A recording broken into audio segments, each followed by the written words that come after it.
Very good. Then the witness is yours, Mr. Freilich. Thank you, Your Honor. Could you please state your name for the record? Diane Lytton, Lytton. What is your occupation? I'm an independent forensic psychologist. Are you licensed in the state of Wisconsin? Yes. Are you licensed anywhere else? No. Can you briefly provide your educational background? Yes. I have a doctoral degree in psychology, and I was initially a research scientist at UW-Madison, and then later completed 3,000 hours of postdoctoral training at Mendota Mental Health Institute, and then became a clinical psychologist in the state.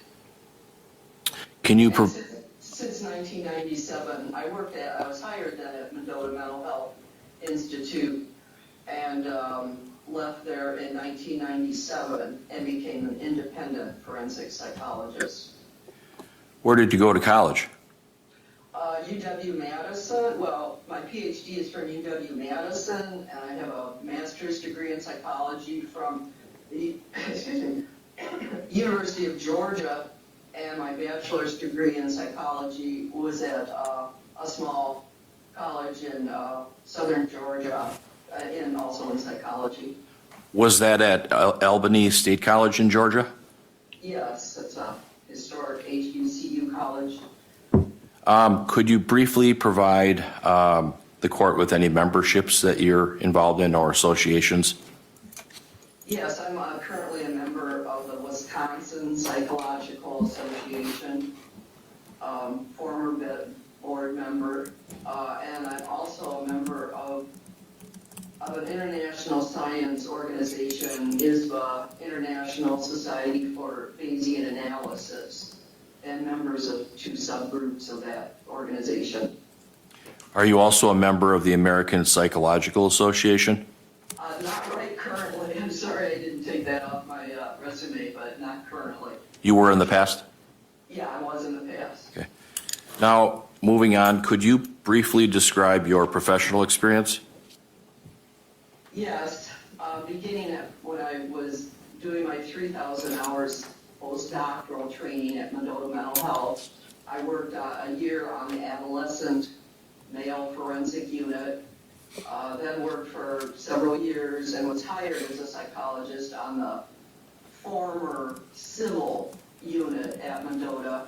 And due to budget cuts, I became a forensic psychologist on the forensic units at Mendota, and was spent 2.5 years on the what's called now the management treatment unit at Mendota, Goodland Hall, where we received overflow competency evaluations needed when the admission unit at Mendota was too full. And also we housed on my unit, we housed the 14 most aggressive male forensic patients in the state. And some were there, again, a subset were there for competency evaluations. I completed 42 competency evaluations, but the majority of the patients on my unit were NGI, committed, legal insanity. Have you done any teaching or acted as an instructor in the field of psychology? Yes, I worked a couple years as an adjunct faculty at the Madison Area Technical College and taught psychology courses, and then a couple more years at Edgewood College in Madison. Also taught Introduction to Psychology. And I forgot to mention that since being a forensic psychologist, independent, since 1997, I've conducted many hundreds of evaluations of persons for competency, NGI, sentencing dispositions. I do guardianships for Outagamie County, many hundreds. Have you been involved also as a research scientist? Yes, I continue to do research. I call it my fun hobby on the side. I don't get paid for now 19 years concerning controversies in the legal system. The overall goal is to advance science in the legal and mental health fields, as you'll see on my CV, regarding kind of boiling it down, how to make decision-making, evidence-based decisions in the legal and mental health fields. The science has not progressed in those fields nearly as much as in what's called the natural sciences, physics, whatnot. I do interdisciplinary research, combining history and different fields to help resolve controversies in my field. Have you written any publications or been involved in any presentations that you have been involved in? Yes, I think about 11, and I have other publications earlier in my career, a variety of them, but I believe that I have about 11 publications or presentations in this field, and excuse me, have long worked with another forensic psychologist who's now retired, but we've been working on the same issues for, I think, 19 years now. What kind of publications have you written? Prior to this 19 years in this, working on this controversies to advance science in the legal and mental health, I did a variety of different, earlier, during my PhD, I have a number of publications in the psychology, basic psychology field, cognitive psychology field, memory, learning, how people develop. And then as a more of an interdisciplinary scientist at UW-Madison in the medical school, I conducted different interdisciplinary projects on different, you can see on my CV, different fields within the family medicine, published some and presented. Dr. Lytton, have you prepared a curriculum vitae or a resume? Yeah, I wrote a brief one. Okay.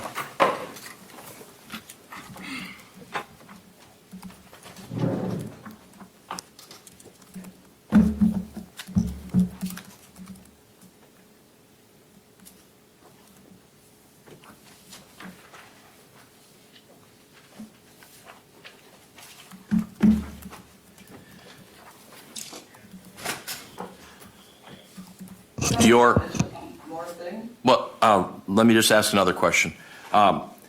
Your curriculum vitae has a sticker on it, an exhibit sticker, number 1.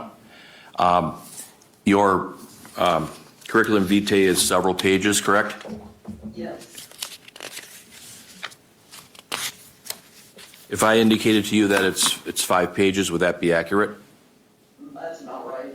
And your curriculum vitae contains all of the information that you just testified to, correct? Yeah. Even your address, your education, educational background, memberships, professional experience, and publications. Is that fair? Yes. I would offer Exhibit 1. Any objection? No. 1 is received. You were going to say something additional? Well, when you asked me about teaching, I kind of forgot. One aspect of my last 19 years of doing my current research and numerous presentations, some of those presentations were done to groups of attorneys to teach them how to make evidence-informed decisions in the field, in the legal field. So I've done a number of those types of presentations to both defense attorneys and others. Okay, thank you. With regards to this case, do Did you have the occasion to meet with Taylor Denise Schabusiness? Yes. How did that come about? I originally was asked to be involved in the case by her former attorney, Quinn Jolly, to examine her, evaluate her for both competency and NGI, not guilty by reason of mental disease or defect.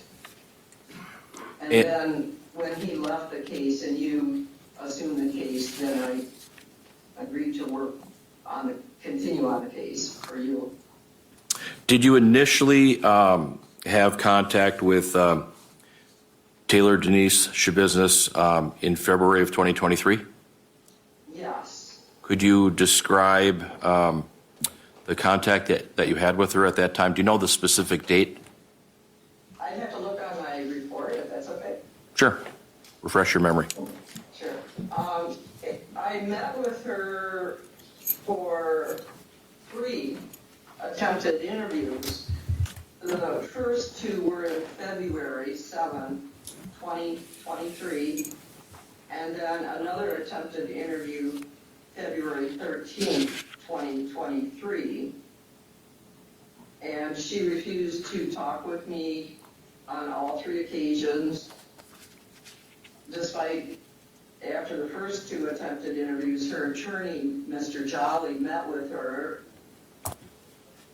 She had thrown a chair at me during the first attempted interview.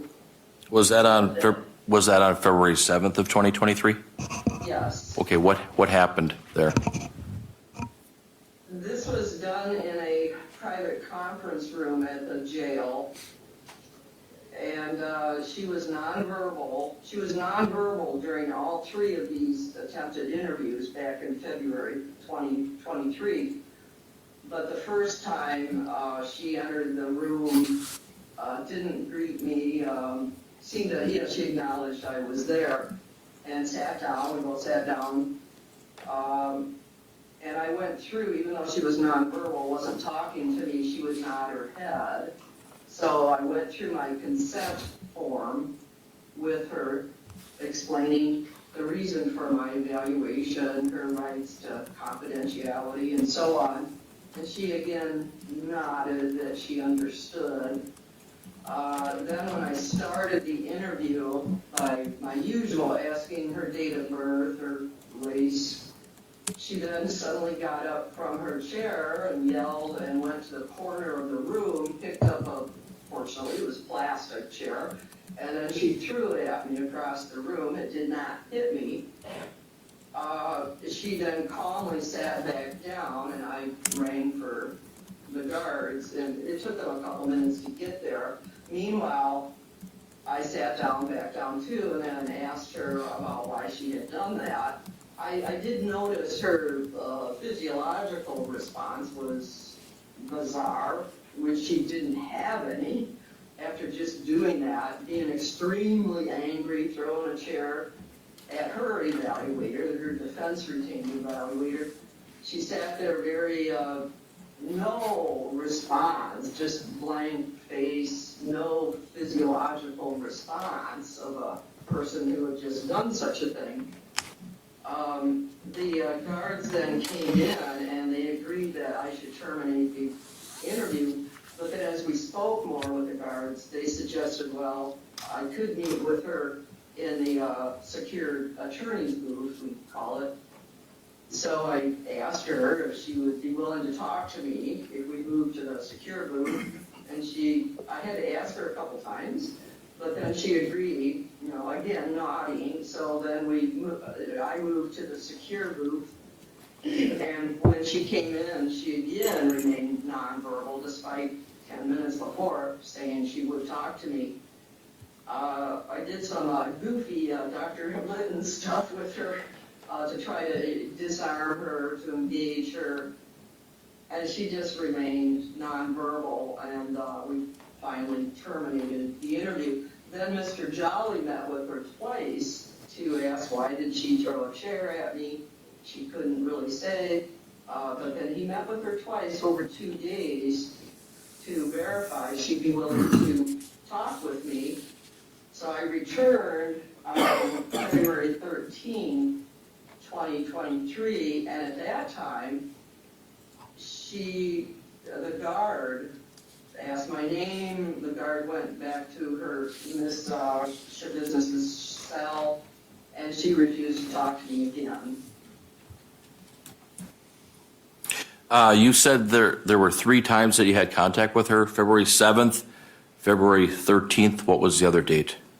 The other one was when you had taken over the case, and then she again agreed to talk with me, and that was, I interviewed her then for several hours with you in the room, I think it was June 19, 2023. And tell me about that interview on June 19th of 2023. I had asked that you be present to encourage her. At that point, she had a good relationship with you.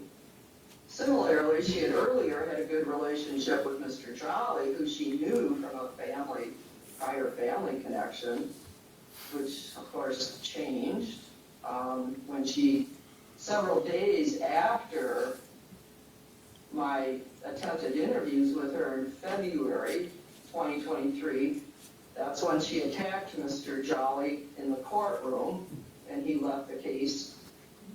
So when I interviewed her with you present, my conclusion from observing her reactions to my questions, what she offered during the interview, led me to conclude that, yes, she met the criteria for consideration of the special plea, not guilty, NGI, I call it. But then I also concluded at that time she was not competent to proceed to trial. Can you tell me what was the foundation for that conclusion or opinion that you had? The foundation included her looking in detail at her extensive records going back to childhood, looking at the pattern of her behaviors that began in middle school and escalated in high school, review of her Nicolay inpatient records, psychiatric records, that I think were from 2021, and looking at those records, her jail records, and then just the manner in which she has presented to other evaluators in this case and a previous evaluation she had for custody of her son. And then the observations that I made during the interview with her when you were present showed signs of an active psychotic disorder. They included some of the most predominant things were that other evaluators in this case had also observed too. Her, what we call tangential thought disorder, where she would derail and bring up totally unrelated subjects and really bizarre statements. She had difficulty paying attention and concentrating during that 2-hour interview. When I looked at my notes from that interview, and I compared them to Dr. Tracy Lucetta's earlier 2022 competency evaluation, Ms. Schabusiness, in my interview with her, very similar type of responses that she gave both to me and previously during Dr. Lucetta's evaluation for competency, but also other competency and NGI evaluators in this case. what we call thought disorganization. Her very striking in this case. This is a very unusual case. Her manner in which she presents herself, and that includes not only what she says to people, including jail staff, their mental health people, back when she was at inpatient for 21 days at Nicolay for psychiatric treatment. And then with the evaluators in this case, she has a very unusual, psychologists call it affect, the emotional expressions that are on her face don't match what she's talking about. Again, other evaluators have noticed her tendencies to go off track and not always coherent. And we call it thought disorganization, and I noticed that quite prominently during the 2 hours I spent with her. I also interviewed Mr. Jolly over his time on the case. He had met with her weekly meetings with her during his months on the case, other than for a couple months when he was unable to meet with her because she was in seclusion at the jail. And then I also interviewed you. With Mr. Jolly, as the time continued with him on her case, sometimes she seemed coherent and lucid during their conversation, seemed to know what was going on. But then she also would suddenly, and he only interviewed her in the attorney's booth, but sometimes he said that sometimes she would just suddenly stand up and scream. Another time she suddenly hit her head on the what you call that, the thing in there, hit her head. And I asked him, Mr. Jolly, what had they been talking about when she suddenly then got up and screamed or banged her head? And the context of what they've been talking about was not about, like, say, the details of her case events. It was nothing that would have elicited somebody to suddenly get up and scream. He also really, both of you, Mr. Jolly and now you, Mr. Freilich, both of you reported difficulties with her ability to pay attention and concentrate. The major problem, and this is why I raised competency again, is that although she seems to know and remember some basic courtroom, like the people, the judge's role, although that one had a paranoid flavor to it, the judge's role. But she seems to know basics about courtroom procedure, well, not courtroom procedures, but legal stuff, like what's not guilty mean. She has a rudimentary understanding of an NGI plea, although I had to explain it again. I had to explain that in the 2-hour interview. I often had to explain these terms again, but she seems, based on my 2 hours interview with her, your impressions of her, Mr. Jolly's impressions, the other evaluators, she seems to have some understanding, very rudimentary, about different plea options, about roles of different people in the courtroom. However, my opinion about competency rests on that I don't think she lacks insight and judgment and the mental capacity to understand the legal proceedings. That's where my opinion, strong opinion, is that despite her knowing the basics about competency, what a judge does, what a guilty plea is, she still exhibits this fundamental lack of insight and judgment about her cases, about how to act in court, about how to help her defense attorney to understand the proceedings. Dr. Lytton, were you aware that Ms. Schabusiness was the subject of a civil commitment order in 2021? Yes, And she was, by order of the court, required to be in a psychiatric facility or hospital for a period of time? yes, and it also came with an order to treat. A medication order, is that correct? That's correct, and that's that's not done every day.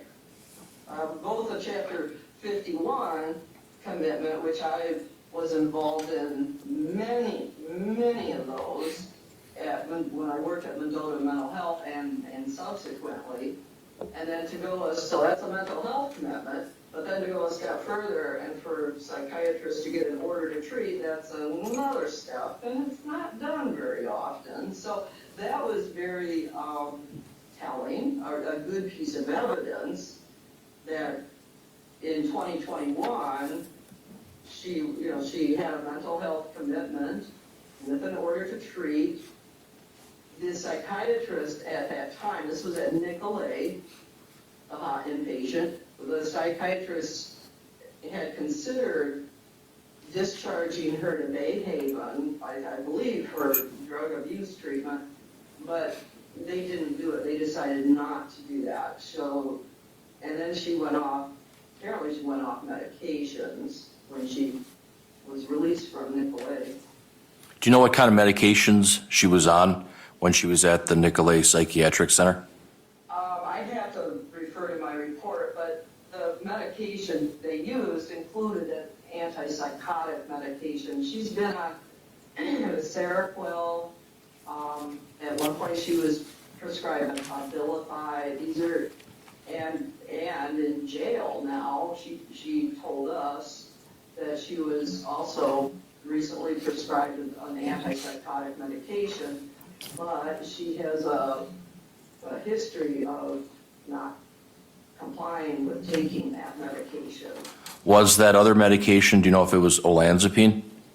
It could have been. I said she's been prescribed olanzapine, Seroquel, Abilify, and Risperdal during her past, apparently going all the way back to when she may have been a teenager, and we're still trying to get those records from Bellin, inpatient child adolescent unit, where she was admitted in 11th grade after she obviously exhibited some psychiatric symptoms. And then even earlier than that, she has an admission apparently when she was in 7th grade, but we don't have those records yet. Dr. Lytton, when you met with her, including on June 19th of 2023, did you have any concerns about her affect, her overall affect? Yes, and that's a term that psychologists, psychiatrists use. It means the facial expressions and maybe even, motor things. And yes, it was striking. And both going back to my 3 attempted interviews with her in February, and I looked at videos, online videos of her appearances when she comes into court, after she attacked Mr. Jolly in court. I looked at those too, and there's a strikingly odd, and it has been noted by other evaluators in the case, this really strikingly odd facial expression. She sometimes is smiling, and the smiling does not fit whatever they're talking about.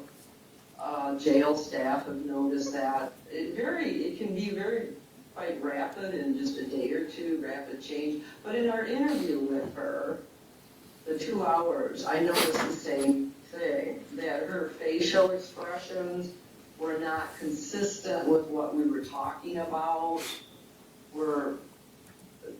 just the content of what she was talking about was sometimes, quite often, was quite bizarre. She would sometimes kind of smile. I also noticed, and the word smirky, a smirky appearance on her face. Other evaluators have noticed that, and they call it smirky. I've noticed that too. I didn't notice that a lot in the interview, the 2-hour interview, but it was there. So there's a very, to me, very striking difference in how she appears to people versus her actions. I'm sorry. Well, and what's being talked about at the time. Did Ms. Schabusiness say anything about her mental health, what she thought she suffered from or not suffered from? Did she say anything about any kind of prior discussions that she had with mental health professionals? She's been diagnosed with bipolar disorder in the past. And sometimes she has announced, I think in the interview with her, the 2-hour interview, I think she said bipolar. Sometimes she seems to agree with that diagnosis. Other times, and she's also said schizophrenia. But then other times in the past, she has then said, I don't think I am. You looked at the records from the Nicolay Psychiatric Clinic, correct? Yes. When she was on a civil commitment, was she getting a shot for medication purposes? Yeah, she has a long pattern of not being compliant consistently with prescribed medications. So they offered her an injected, longer-lasting medicine. In the interview, the 2-hour interview I was able to do with her, she shared that she had just been put on olanzapine, which is another antipsychotic, 3 days before that interview on June 2023. She agreed to take an antipsychotic medication again. I have asked you to get the more recent jail records, which we don't have yet. But so the psychiatrist at the jail thought it could be useful for her. I do not know if she is still on the medications at this time. I don't know.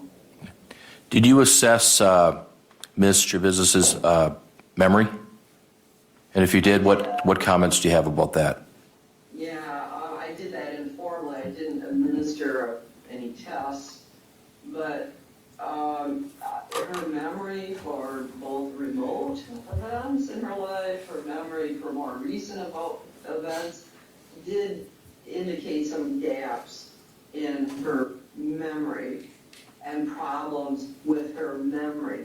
Sometimes, and this is a little known fact about a person who may be psychotic, well, I evaluated many people who were psychotic. Sometimes when they're in a psychotic episode, they do have memory gaps. So that could explain some of her memory issues. She's had a very predominantly, very startling problems with her memory, her recall of events. Other evaluators think that have said it could be just all faked, but my observations of her and reading all her records is that she seems to have some genuine memory impairments. How about any assessments with regards to her speech when you would talk with her? Yeah, the speech was very strikingly odd again. The content of the speech during the 2-hour interview with her, she would, what we call derailed frequently. She'd all of a sudden blurt out something that was totally unrelated to what we were talking about. She thought that she was hearing she seemed, from my judgment, she seemed to be paying attention, attending to both auditory and visual hallucinations. They were, somewhat strange, hallucinations, but she has reported that in the past at the jail, Nicolay. So the speech, when you talk with her, it's not to the point of what we call word salad, which is an unusual aspect of some people with a psychotic disorder where you can't understand them at all. It wasn't to that extreme, and I don't think it ever has been, looking at her records. So it's not word salad, so it's coherent to the listener's point of view, but the content of it was bizarre. She also showed an elevation in the volume of her voice when she spoke about the apparent auditory and visual hallucinations. Over the 2 hours, she got more and more scared, upset. She had a much more difficult time apparently controlling the voices and the visual hallucinations she was experiencing. That I could see on her face that she seemed genuinely upset, scared, just very distracted by what she was seeing and hearing. At least during the interview that you had with her on June 19th, can you give me any specific information as to what she said that may have been odd, or to kind of back up these hallucinations that you're testifying about? When I asked her about auditory visual hallucinations, she began to describe hearing a train whistle that got progressively louder during the interview. And it seemed from her point of view that she was actually seeing a train. At one point, towards the end of the 2 hours, that became so prominent that she was very, very distracted about it. She does have some coping strategies for how to deal with that, like when she's in the courtroom and other times. So she described that. Yeah, sometimes I can repress that and control it. She reported what we call command hallucinations that tell her to do things for herself, attack people, and she said most of the time she can control that. She said at one point that regarding the train, she just, again, a real tangent, she said that Johnny Cash died on the train. I think the most, I know, the most weirdest thing she said at the point where I was assessing her knowledge about how to act in court, since there's obviously been some problems, this became really bizarre because she talked about the incident of exposing herself in court, and she indicated that she did it to get the judge to like her. And then at that point, I asked you, her attorney, to describe courtroom behaviors. And she said, again, I have those statements in my report. I don't know if you want me to, look here just a minute here, give me a minute here. This was one of the more, and this is where I concluded that she lacks the insight and judgment and the mental capacity to understand the proceedings. I asked her about, I was going through the plea options with her, and by the way, even though I was doing an NGI evaluation, I assessed competency to proceed to trial in all of my forensic evaluations. If they're just for NGI, I still evaluate the person for competency, it doesn't matter. So I was asking her about the plea options. Again, she gave some on-track answers. But when I asked her about what the NGI plea means, she said, titties. And I asked her some follow-up questions about what's appropriate courtroom behaviors, she said, show titties in court to judge. And I'm citing, reading from my page 6 here of my evaluation. She recalled doing that in the courtroom, and she hoped it would help the judge's opinions now. That was one of the most unusual things. I asked her about when she told me about that she had been diagnosed with attention deficit hyperactivity disorder, age 11 or 12, treated with Adderall. She thought that if she's angry in court, so this is where I was trying to assess her ability to work with you, Mr. Freilich. She thought if she was angry in future court appearances and she cannot understand what is going on, she can ask Mr. Freilich, who will, quote, tap his toes. I asked her about the attack on Mr. Jolly in the courtroom and what her thoughts were at the time. She said, like carnival atmosphere, madness in head constantly. And there's numerous other references. The weird thing that when I briefly discussed the current legal charges with her, she said that she had a thing with Jeffrey Dahmer about a year ago. And just on and on. There were just numerous of these strange comments about Johnny Cash being on the train. She went further into her tangential thoughts about the train, how loud its whistle was, and how Johnny Cash overdosed, apparently, on a train. And so there were numerous examples of that. Those are some of the most prominent ones.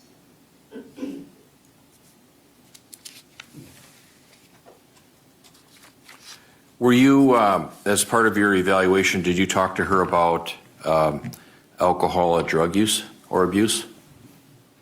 Yes. And can you tell me a little bit about your discussions with her on those topics, and then any opinions that you had about that? Yeah, let me just find it here. She, in my evaluation, and then regarding previous evaluators, she is fairly consistent about it. I don't have the exact years written down, but she began to use some drugs after her mother's death when Miss Schabusiness was in 5th grade. I think THC. She has said she's never been a big drinker of alcohol, but then started to use, she used LSD a couple times, I think in high school or shortly thereafter, but then began to use methane or cocaine, powder cocaine, sometime, and I have to look through, find the dates or how old she was. She started using powder cocaine sometime, I think, after high school, and then methamphetamine, and along with THC and other drugs, maybe in her early 20s. Did she indicate to you that she used lots of methamphetamine? Yes. And sometimes she has said that she, could use it 8, 9 times in a day sometimes. And then I think, actually, I think it was more around 2020, because her husband, she told me that her husband was a meth dealer, currently in prison, and that she started to use methamphetamine a lot around in 2020.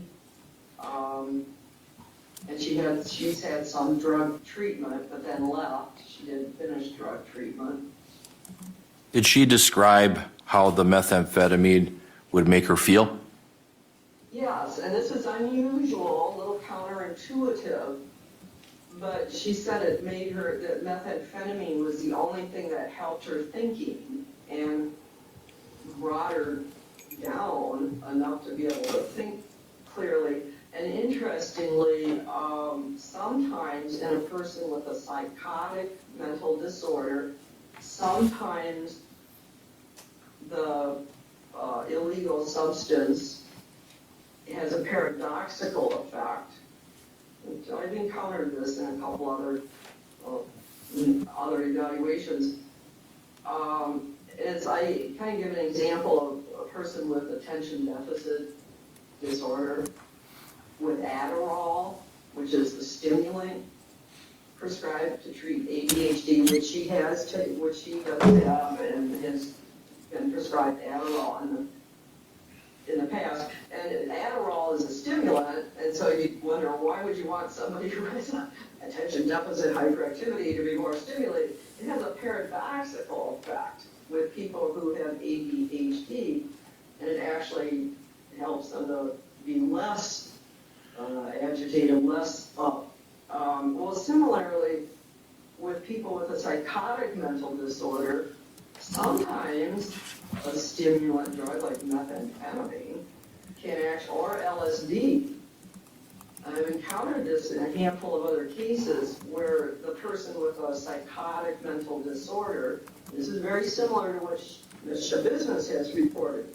Sometimes the drug, methamphetamine, can actually help them with their problems with thinking, feeling real hyper, not being able to get things together. Sometimes can help them, and sometimes they use vast quantities of it to help with that. You know, again, it's a form of self-medication, but it can have a paradoxical effect, and that's what she has described to other treaters, that the use of methamphetamine, she didn't want to take antipsychotic prescribed medication, but she has stated that she took the methamphetamine to help with her thinking, and it was the only thing that helped, she said. Did she tell you that when she took methamphetamine, it made her feel like she was floating in air? Yes, and she told me that, but then she has told other evaluators that too. Did you inquire as to whether she was ever diagnosed with PTSD, post-traumatic stress disorder? Yes, and she has been so diagnosed. There again, very confusing, her reports about that. At times she has said that she was, unfortunately, raised by a pedophile, that she experienced rape by a parent, and then, very oddly, she has negated saying that. I found that in an evaluation done for the Child Protective Services in Texas that was requested when she wanted to keep custody of her baby. Yes, so what was the question again? Ask me again. Did you find that she did suffer from PTSD? Yes, and that's been fairly consistent in her inpatient records. Some other evaluators have noticed that or noted it.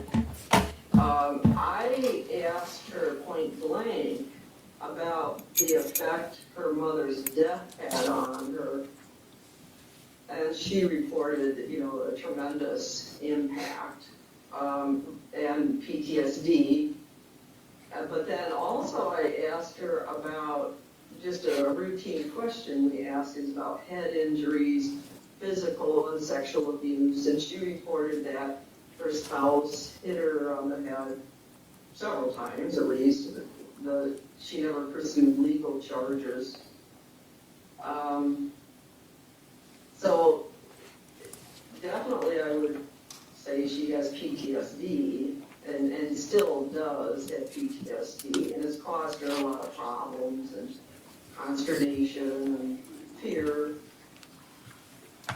You had a chance to review some of her school records, correct? What can you tell me about your review of those records? They were strikingly odd, okay? And the more I looked at them, the odder the feeling got. It's unusual that we get real detailed school records, but Mr. Jolly had requested those, so I have those records earlier. What I noticed was that from kindergarten through 4th grade, part of 5th grade, she was a very good student. She got good grades. She socialized appropriately with other peers and with teachers. She was well liked and no problems. And then starting in 5th grade, which was the year her mother died, her behaviors became increasingly, oppositional. To me, bizarre. They increased, as I mentioned in my report, these behaviors increased through middle school into high school, and they were strikingly just aberrant, with saying very nasty things to other classmates in the classes, to very distracting to other kids, and she distracted other kids, which could be ADHD. That's a common symptom, very distractible. But then she said some really nasty, cruel things to other kids, and then also to teachers. As she, from 6th grade through 11th grade, when she was expelled, she would say some really nasty things to teachers. And then also her class had a speaker come in from the community. I don't remember the police officer who it was. And she later said that everything he said was terrible and, basically trashed him. She would leave classes, just walk out of the classroom, fall asleep in class, very distracting. She got numerous problems noted. And then finally in 11th grade, she came into a classroom just all of a sudden, and she struck another kid several times. Then she was expelled from the class, from the school, I think in Green Bay. And then she apparently completed high school. But this whole change in her behaviors in 5th grade through 11th grade were very strikingly different, odd. They went, as I say in my report, her behaviors went well beyond just your regular, typical bully.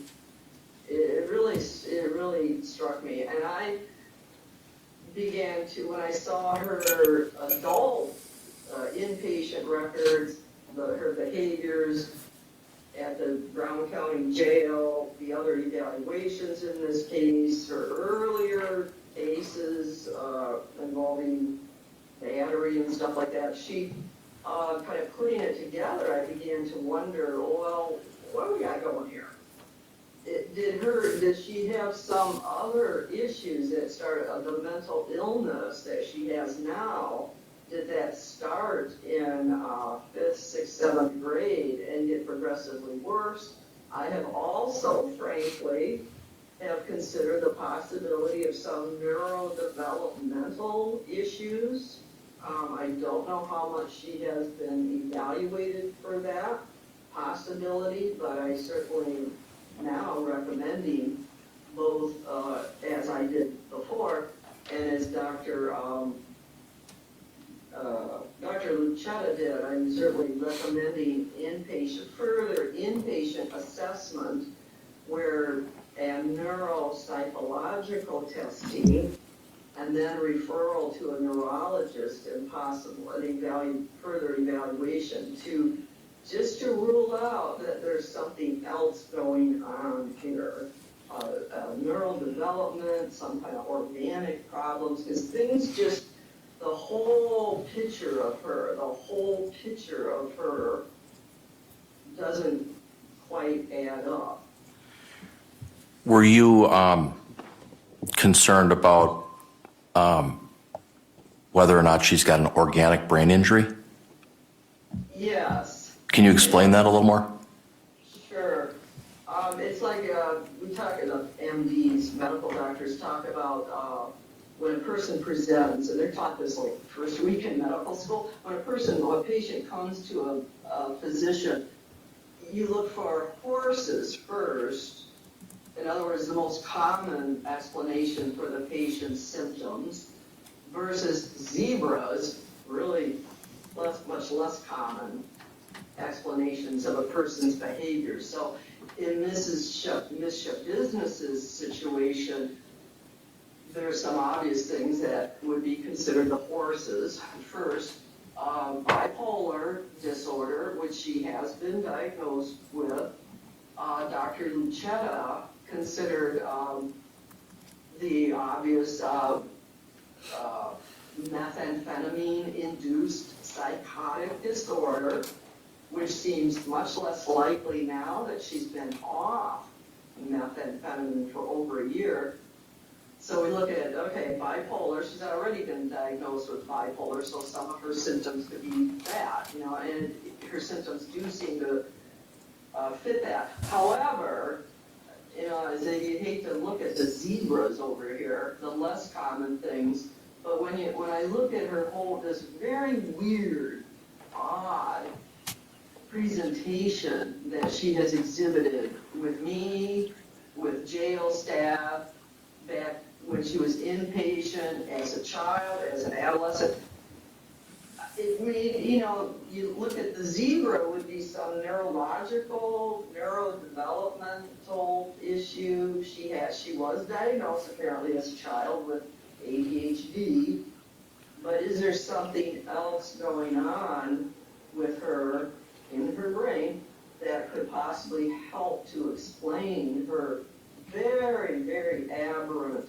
behaviors? And I've seen by now probably thousands of people with mental illnesses, including the really bad mental illnesses at Mendota, and things just don't totally add up with her.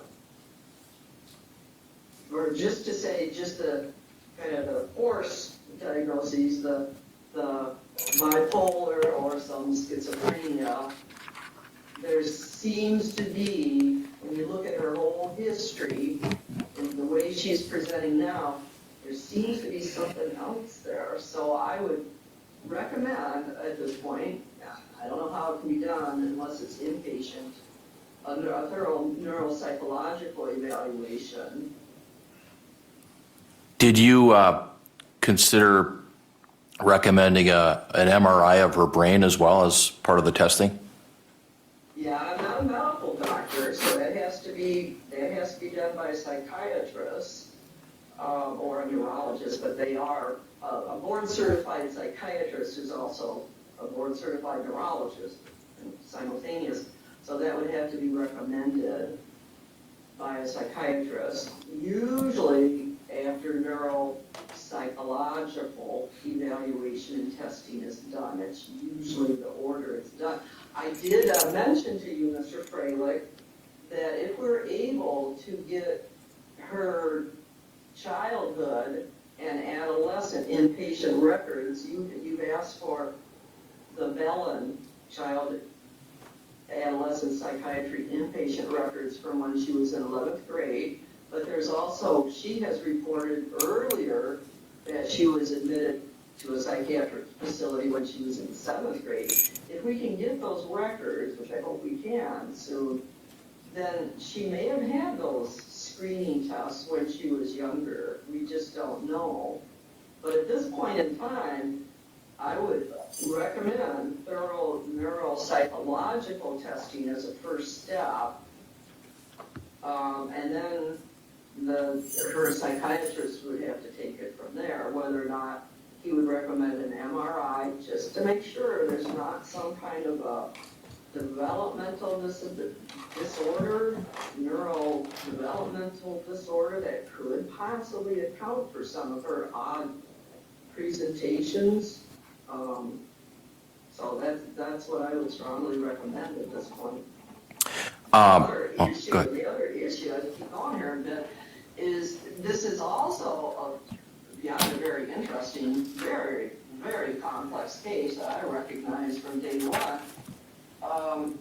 But the other interesting and real confusing aspect of this case is that now we have this woman who's been evaluated, I don't know, is it 4 or 5 by 4 or 5 other evaluators, and she was evaluated yesterday morning by Dr. Seipel, again, for his second time. There's some very unusual things, well, sort of unusual, about her psychological testing that these other evaluators have done that seem to point to possible feigning or faking, malingering, intentional faking of a mental illness. I don't think so. I don't think that's what we got going on here. Nope. But the fact that they have said that and that they found that, and so 2 of the evaluators in the past, Dr. Lucetta and one other evaluator, and the judge read from one of their evaluations, 2 of them have suggested that in case her manners, her emotions, her presentation changes regarding competency, that they both suggested that further testing or further evaluation should be done. Well, definitely, I agree with that. Definitely. But the fact that she overpresented symptoms of a mental disorder, and I got this interesting quote from Dr. Lucetta's evaluation for competency, where she could not come up with an opinion. Very unusual for Dr. Lucetta, who, like me, worked inpatient. She was the director of psychology at Winnebago Mental Health. So both she and I have seen hundreds of mentally ill people. Her report is April 29th, 2022. She says that, and this is interesting, the use of screening measures, and that was psychological tests, and this is on page 7. The use of a screening measure is routine, and the possibility that the defendant is feigning is not to be confused with the probability of feigning. Indeed, most defendants classified as possibly faking, as possibly feigning by the screening instrument used in this examination are, on further examination, classified as non-feigning. So, there you go. That even though on psychological tests, personality tests, that Ms. Schabusiness was given by other evaluators that suggested that she was possibly faking mental health symptoms, as Dr. Lucetta astutely pointed out, more often than not, with further evaluations of the person possibly faking, they're not found to be faking. So I definitely agree with that the psychological testings they're suggestive. But the bottom line is that the fact that she has had numerous evaluators administer psychological testing that indicated she was faking, exaggerating symptoms, that's unusual.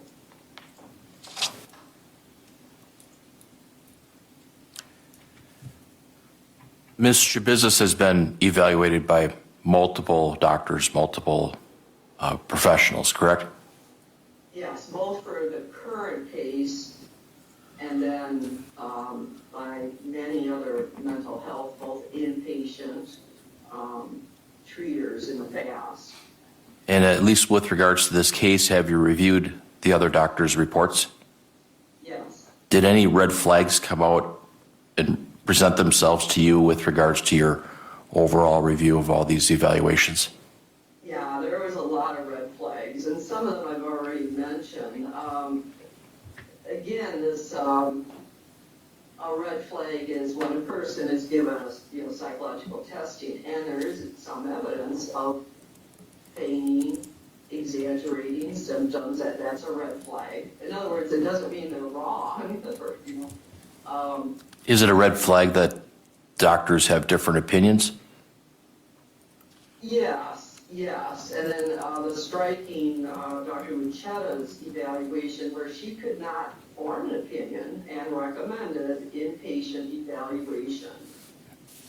It is pretty darn unusual when a psychologist with her experience ends up not being able to make an opinion and then recommends inpatient treatment and evaluation. That was a red flag. The very weird manner how Ms. Schabusiness presents herself, and all of these other prior evaluations, 4 or 5 of them, those were all done before she threw the chair at me and before she attacked her attorney in court. So, that's a bit, I had subsequent to their evaluations, I was able to experience that. First time in 32 years anybody's thrown a chair at me, okay? And I'm not the government's expert, I'm the defense, never had that happen before, okay? I'm trying to dredge up thousands of interviews I've done. Did anybody ever refuse to speak with me? Well, yeah, real recently a guy down in Illinois refused to speak with me as a sexually violent person. But that's very unusual where, unless, say when I worked at Mendota or had gone back to Mendota or Winnebago, I had a guy, guardianship evaluation at Winnebago who refused just a couple days ago, who refused to talk to me. That's very unusual when a person refuses to talk to, not in the guy at Winnebago just the other day, because I'm working for the Allegheny County or counsel, but very unusual that a person who's hired for the defense, when they would refuse to speak with me. It was very striking after my 2-hour interview with her when I compared her answers to my questions about competency, about her mental health background. Very striking when I compared her answers to what she had told Dr. Lucetta. Very similar, this off-track, tangential stuff. Dr. Lucetta noticed her thought, and she believed that she had a thought disorder, which I totally agree with. Dr. Lucetta had noticed that, is going off on tangents, saying really strange things. So that those things were quite red flags. The fact how she presented to other evaluators in this case, and then back to other previous mental health treaters, inpatient, the hypersexuality, which nobody else has noticed or considered. I spoke with that about bipolar symptoms when I interviewed her. I asked her point blank about, has she ever experienced hypersexuality? When she was in a very elevated mood, she seemed very surprised about that, and then said yes. That has been a problem. Another little thing that nobody else has noticed was that she continued to be hypersexual. I believe it was when she was admitted to Nicolay. They caught her before she was on antipsychotic medication. She was caught in the bathroom, inpatient. She was caught in a bathroom with 2 different male patients there. So she confirmed hypersexuality behaviors in the past. So that was really striking too.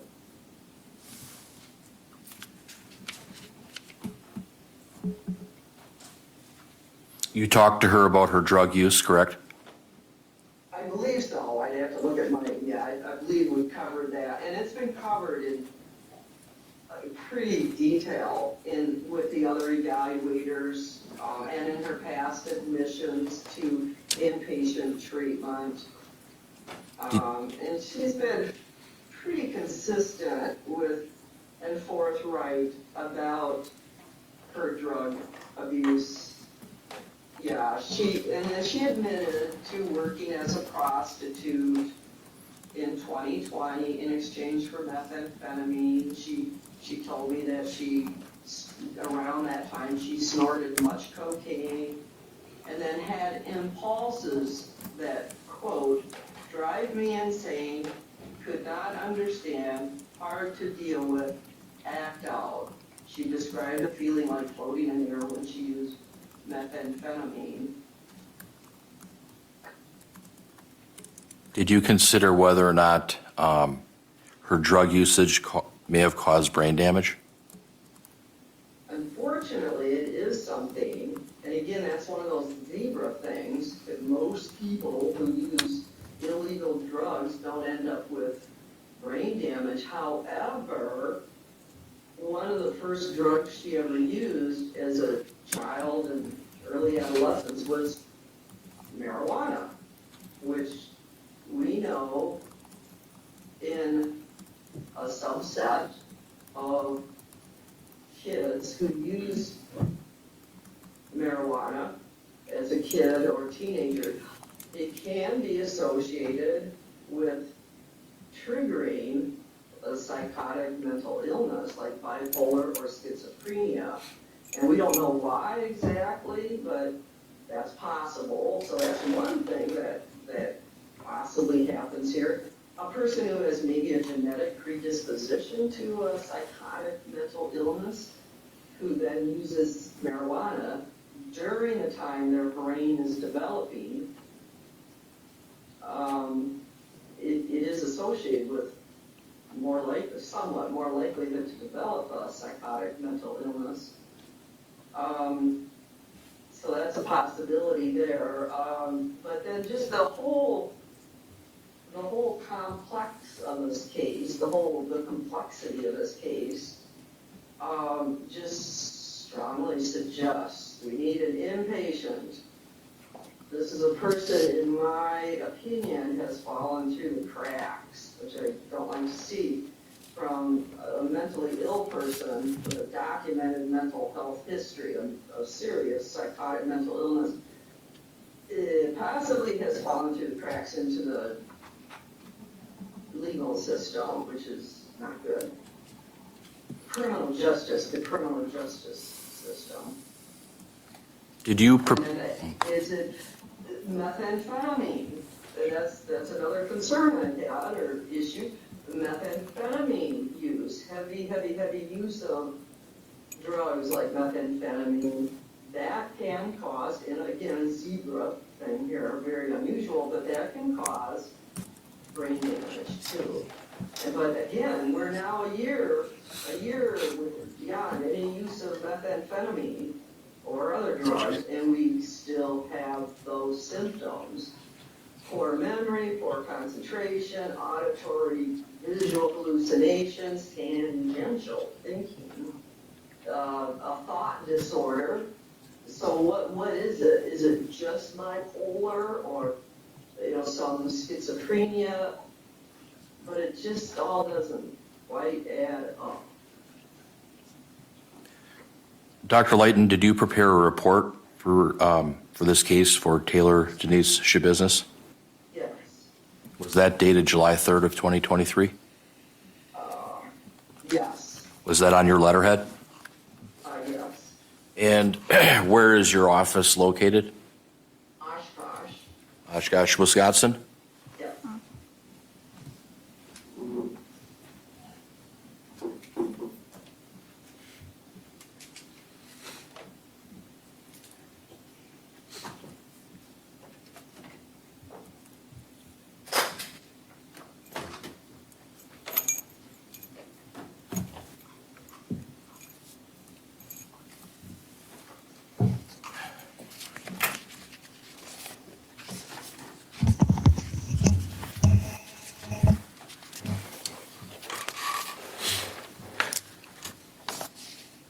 Dr. Lytton, is your report,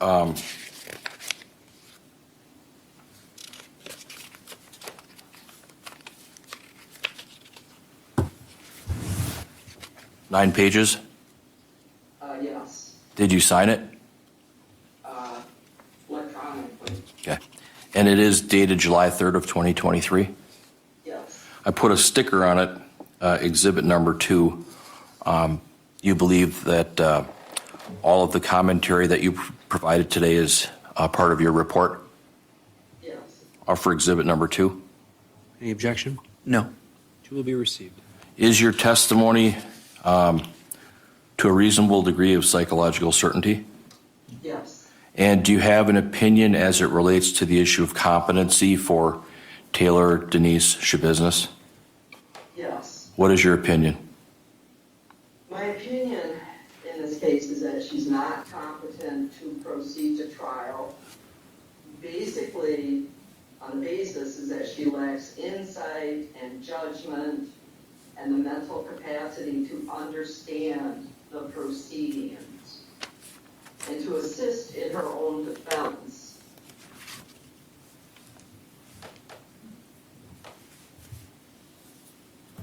Your Honor, I'd offer exhibit number 2 and number 1. I already received them both. Okay, thank you. Nothing further from me.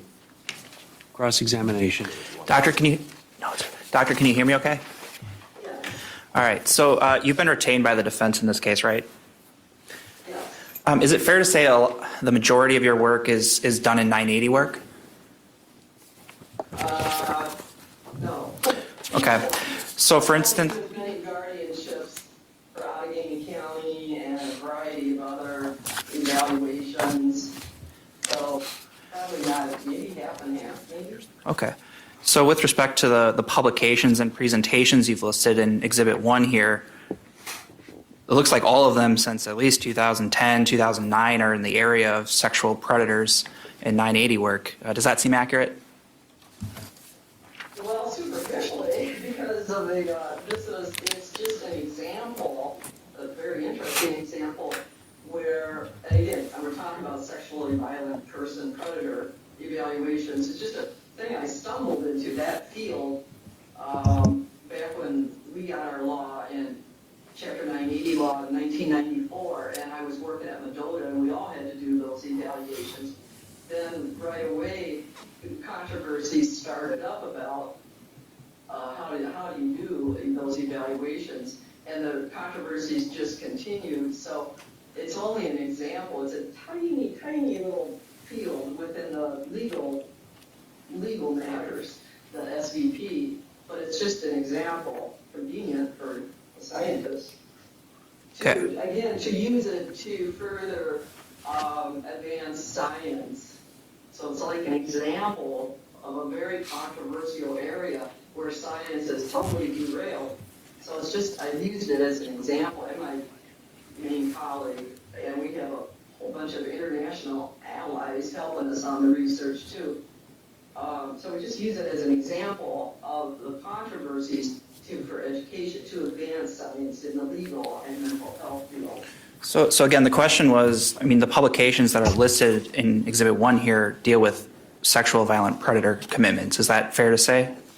Yes. Okay. Is there publications recently in the issues of like competency or conducting NGI evaluations? No. When you've testified in your capacity in 980 work, have you ever testified for the state as to those findings? Yes. And you said hundreds of NGI evaluations, competency evaluations, guardianships, and sentencing-related evaluations. Does that sound right? Yes. Of those hundreds, how many of those specifically dealt with competency evaluations?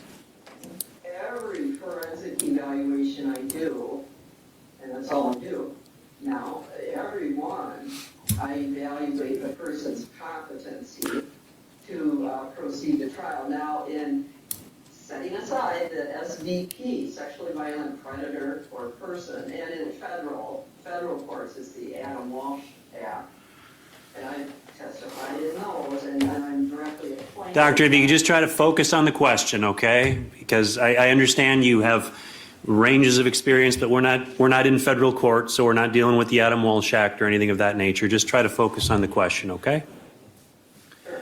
So, Doctor, I'll ask it. How many court-ordered competency evaluations have you performed in your career?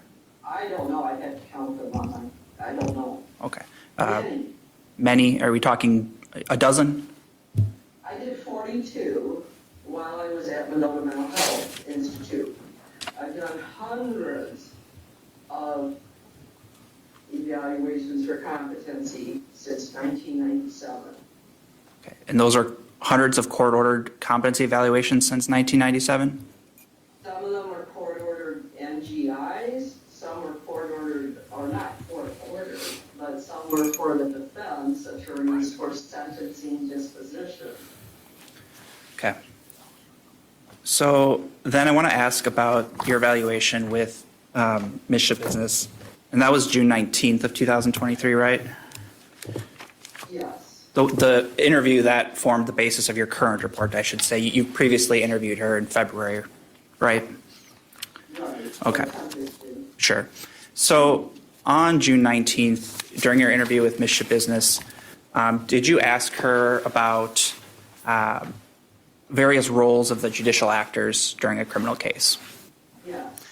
For instance, did you ask her what the judge's role was in the case? Yes. And she replied that it's to judge her, to look at her, things to that effect, right? Right. And you went through the jury's role with her. Right. And you went through the various pleas that were available to her. Yeah.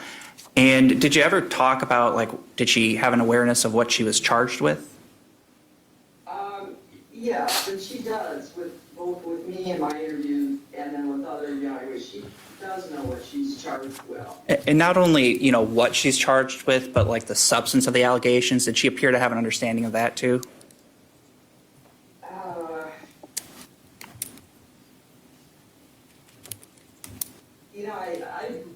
You mean the substance, you mean the severity of it, Matt? Yeah, what the state alleges happened. Is she aware of that?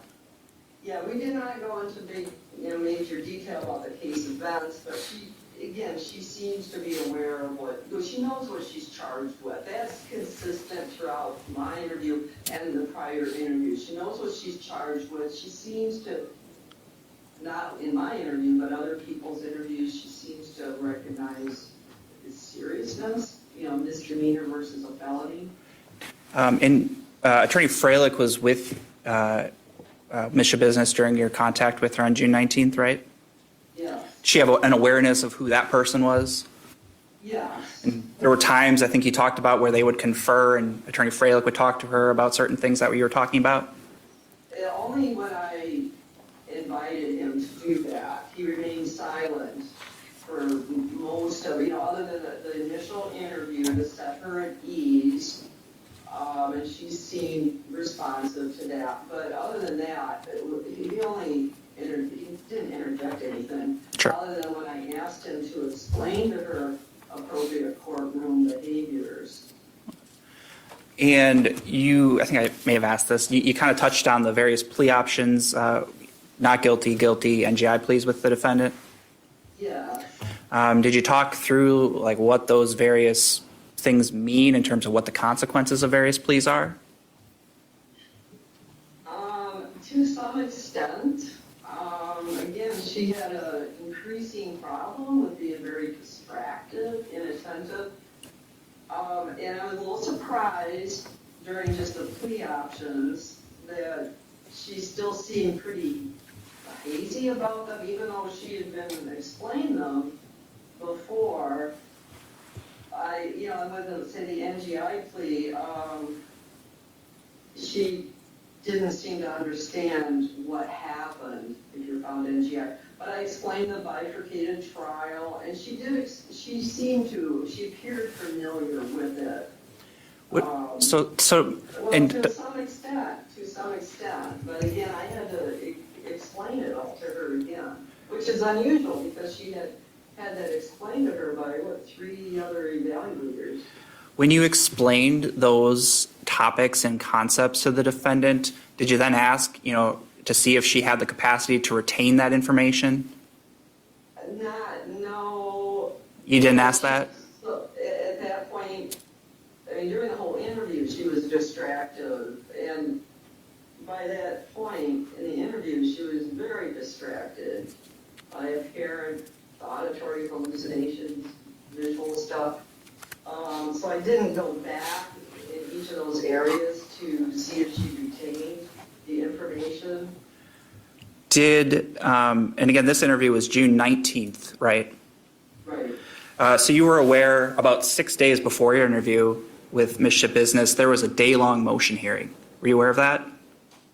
I'm not sure. There's been numerous motion hearings that I wasn't aware of, so I'm not sure. Did you ever inquire with the defendant if, hey, did you know what happened last week? Were you aware of that hearing? Did you ever ask any of those questions? I asked her the questions about the chair throwing, with me, which she didn't have any memory for. I asked her about the attack on her, Mr. Jolly in the courtroom. I think the question, Doctor, was related to the hearing that occurred a few days. I don't think he asked whether you asked her about the chair. So just try to focus on the question, Doctor. Mr. Fralick can certainly ask redirect questions, okay? Why don't you go ahead and ask the question again, Mr. Saunders? Yeah, so was there any conversation with the defendant about her awareness of what happened on June 13th at that hearing? I don't believe I asked her about that. I didn't know what it was. You'd have to remind me what that was. Okay, so there was no discussion about any prior hearings. Was she aware of what was going on? There were hearings in May, there were hearings in April. Any discussion about those hearings? Not unless one of them involved the chair, her attacking Mr. Jolly. Okay. You brought up the topic of prior evaluators talking about the topic of feigning, malingering. Do you remember talking about that earlier in direct examination? Yeah. And I think in your report, you actually quote, psychological testing by other evaluators found signs of possible malingering or intentional faking of mental disorder symptoms. Does that seem consistent with what you wrote in your report? Yeah. And, you know, with somebody with your experience, is that something you're trained to kind of look for in every evaluation you're doing? Yeah. Sometimes you use, instruments to kind of gauge that. Yeah. And I think you even referenced at the end of your report, quote, testing can reveal attempts to fake a mental disorder, end quote. Is that right? Yes.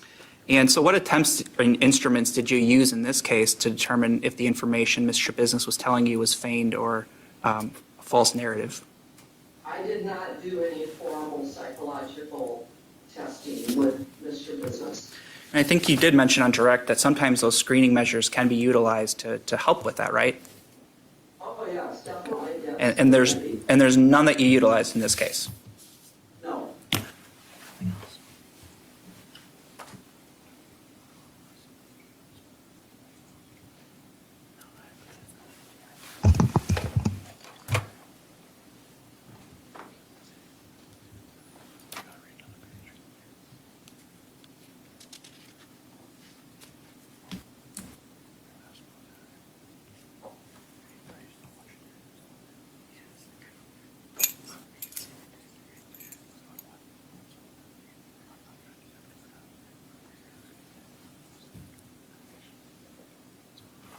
Thank you, Your Honor. Nothing further. On those topics, Mr. Fralick. Based on your training and experience in meeting with lots of different patients, sometimes you come into a situation where someone that you're assessing or evaluating, they try to fool you into thinking they're normal? Yes, that's an interesting question. Yes, that happens to kind of the reverse. Yeah, right. Is that where feigning or faking can come in? Well, yes, but when that's used kind of formally, it means the person's intending to intentionally faking mental health symptoms. I think what you asked was kind of the reverse. Do sometimes people I'm evaluating trying to convince me they don't have a mental illness? Well, that happens a lot. And Ms. Schabusiness has done that with other evaluators or treaters, that she doesn't have a mental illness.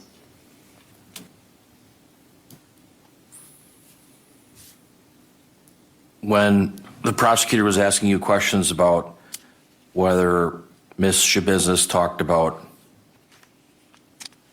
motion hearings or other court proceedings, and you started talking about throwing a chair and the attack on Mr. Jolly, what were you referring to?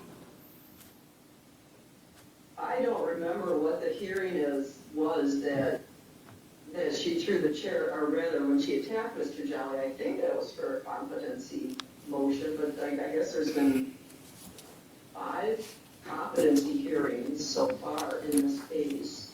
And I don't remember which is which and what all motions were done with each of those hearings. Did she ever give you any reasons why she threw the chair or apparently attacked Mr. Jolly? No, well, with the chair throwing with me, she didn't recall it. She said she only read it in the jail logbook, but she just, and then when I asked her about why did she attack Mr. Jolly, which was unusual. I mean, not only was that unusual to do that in court, but it was unusual because she had previously expressed that she liked him, so that was unusual. And the only thing she said was about that, I asked her, what were your thoughts at the time she attacked Mr. Jolly in court? And she could only say it was like a carnival in the courtroom. She told Mr. Jolly in the past that she had a very hard time thinking. That was the only reason she gave Mr. Jolly about why she threw the chair at me. I had problems with thinking. And did you, during your meetings with her, did she exhibit any obsessive compulsive behaviors as well? I think this is outside the scope. I'd object, Judge. Yeah, Mr. Freilich, you're covering issues that he didn't cover in his cross. So you're getting back into direct. So I'm going to sustain the objection. Okay, I have nothing further then. Okay, any on those topics, Mr. No, thank you. Saunders? Sorry. Okay. Your Honor, on that topic though, would the court at least consider some of the comments in her report related to obsessive compulsive issues? The report's been offered into evidence and it's been received, so I consider everything that's in evidence. Okay, thank you. Okay, the matter is concluded for today then, Doctor. Thank you for your testimony. Thank you. Thank you.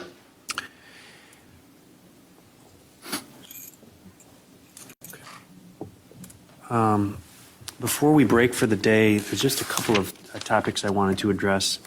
Have the attorneys had an opportunity now to review the jury questionnaires and converse about perhaps individuals that you're looking to have stricken and reached agreements or disagreements on those? I'll start with the state. I think counsel had a lengthy hearing yesterday afternoon when we were going to meet. I'm available today. We hadn't talked about that, but perhaps today. I fully reviewed it, and I think we can agree on some strikes. Your Honor, I've reviewed the jury questionnaires, and my plan would be to talk with Mr. Saunders if he has time this morning. I wasn't able to meet with him yesterday because of a lengthy hearing in the afternoon. Okay, well, because the next topic I wanted to discover or to address with the parties is whether we actually need to have a pretrial conference, which is scheduled for Monday morning, because we've met and are going to continue to meet before this trial starts.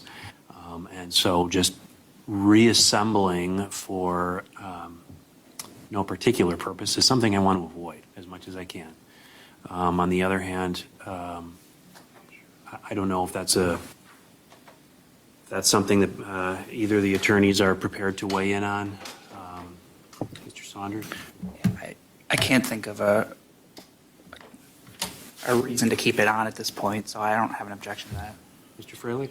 Your Honor, I don't think we need to meet next week on Monday at 8:30, but that's up to the court. Well, here's the thing. When I scan my mind for things that need to be addressed, the only thing I can think of is the jury questionnaires. It's really the only thing I could think that we would need a pretrial conference to address, because we've addressed all sorts of motions in limine, and everything we usually do at a pretrial conference has already been done. In addition, we're meeting again before the trial starts on Friday morning. So My inclination at this point is to take the pretrial conference off because I don't see that it's needed. And I'm not sure that there's anything that we can't take up on Friday that we need to take up on Monday. So that's what I'm going to do. The pretrial is coming off. We're still on for 8:30 in the morning on Friday. To the extent the attorneys can agree on a list of the jurors that they both believe perhaps ought not to be called in, that would be great. If there's certain ones that perhaps one side believes ought not to be invited in and ought to be stricken, and the other side doesn't, I can take that up on Friday morning. Okay? Okay. Anything else for the record today, Mr. Saunders? No. Mr. Freilich, anything else? No, Your Honor, thank you. Matters concluded then. Thank you very much. Thank you. See you soon.